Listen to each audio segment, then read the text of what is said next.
Let's tabulate everything that was discovered about chemistry into this little cheat sheet. A nice table which will give you a summary of every kind of element that you can possibly find in this universe.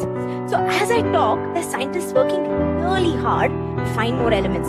So what I'm going to do now is give you a nice way to earn the most coveted PhD. Discover some new elements and particles, and not only a PhD, you may even get an element named after you. Did you just say discover? It is not discovery. In fact, all these elements were created long ago during the Big Bang, when the explosion of stars gave rise to the puzzle pieces of the universe, the elements. These are the things that create everything, including us. It's just like these Europeans claiming that they discovered India, even though millions of us were already here living our rich heritage. Thank you very much for that clarification.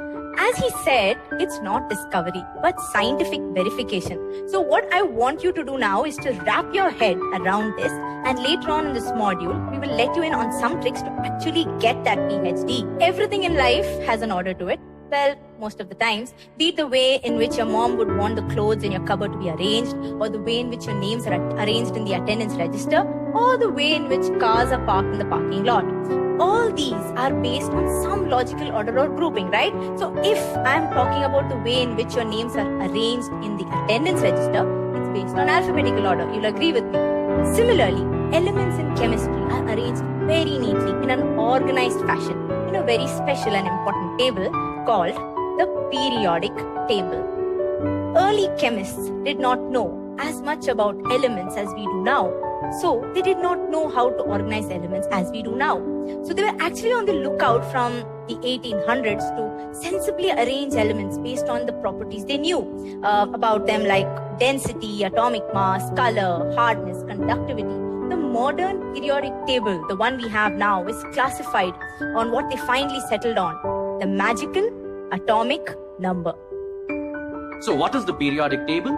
It holds the concise information and is a dense catalog of all sorts of elements in this universe.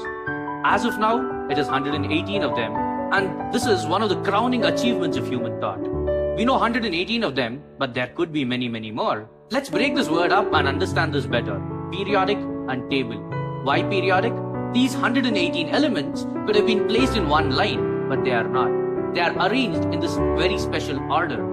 Why is that? Let's understand the meaning of periodic. The days of the Vedic are periodic. That is, if today is a Monday, the 8th day from now is going to be a Monday again. Your favorite TV shows comes at the same time every day. It's periodic. Your school bell rings at the same time every day. That's repetitive or periodic. The periodic table is also repetitive in its own way. What am I trying to get at? That these elements, even though they are all different, they have brothers and sisters who have similar physical and chemical properties. And these family of elements sit together in a particular order in this table. For example, let's look at the leftmost part of the current periodic table. The current periodic table is known as the modern periodic table.